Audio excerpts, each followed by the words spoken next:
Farmers in Africa today face quite a number of challenges. One being they don't have credit to fertilizers. They don't have fertilizers available to them also. They don't have soil information or the nutrient status of their crops. Sometimes even markets for their crops. Weather data, they don't have those kinds of information. Crops need to use fertilizers, and that requires soil and plant testing, right? So you go to the field, you take the soil samples, you take the plant samples, and you send it to a lab, which will give you recommendations for fertilizer amounts. The problem is a lot of the farmers' fields are in very remote areas, and therefore taking the samples, shipping them to the labs, it can take a long, long time. Agriculture and Food Security Center has this equipment we call SoilDoc. It's a mobile soil testing kit. It's a lab in a box. So it's supposed to be used by the extension officers. And essentially, you're able to collect your soil and do analysis ranging from pH, EC, nitrate, potassium, phosphorus, and active carbon. And after you have done all your analysis and you have gotten your numbers, we use an Android and you key in all your numbers and you're able to give the farmers the results in quantitative and qualitative form and also the recommendations based on fertilizer applications. Having soil information would help them actually know like what kind of crops to grow and how much fertilizer to apply. And also, it would also help them know in terms of their income and how much they can get from a particular crop, what kind of crop can they actually prioritize. Agriculture and Food Security Center is using SoilDoc in several African countries, in the Southeast and West Africa. And so far, we have been able to train several extension officers in all the countries.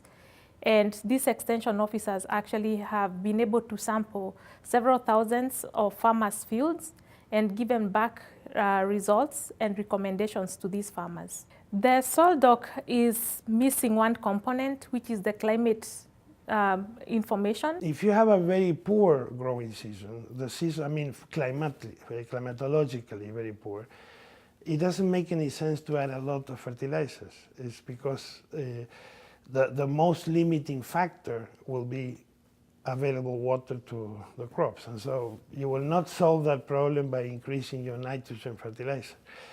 And on the other hand, if you have a very favorable growing season, then you want to be sure to take maximum advantage of that rainfall and add enough fertilizer to optimize yields. The International Research Institute for Climate and Society has been issuing forecasts for the upcoming 3-month season for global temperature and rainfall for about 20 years. These forecasts are issued monthly on the IRI data library and by IRI collaborators around the world.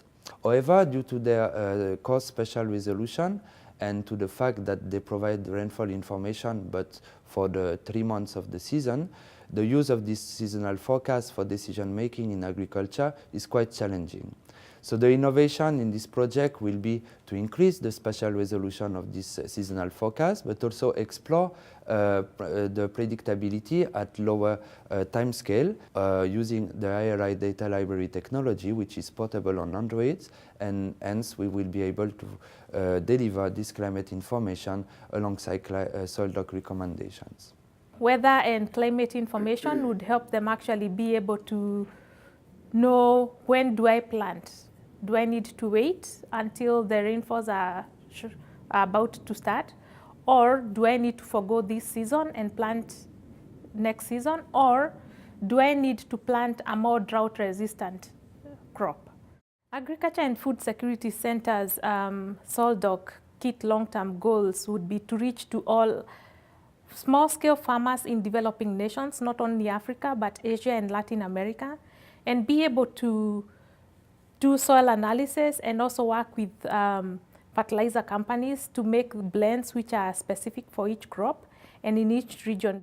The SoilDoc system will benefit small-scale farmers in Africa, Asia, and Latin America, and any other developing nations, and also anyone else in the agricultural value chain, including fertilizer companies, agriculture input stores, seed companies, and extension officers, and even research communities.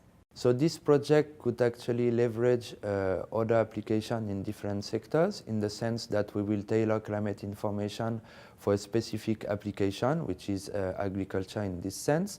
But this type of information is also needed by different sectors of the society, for instance, health, water resources, and we will actually have the opportunity to bridge the gap between the climate services and stakeholders who are actually thirsty of this climate information.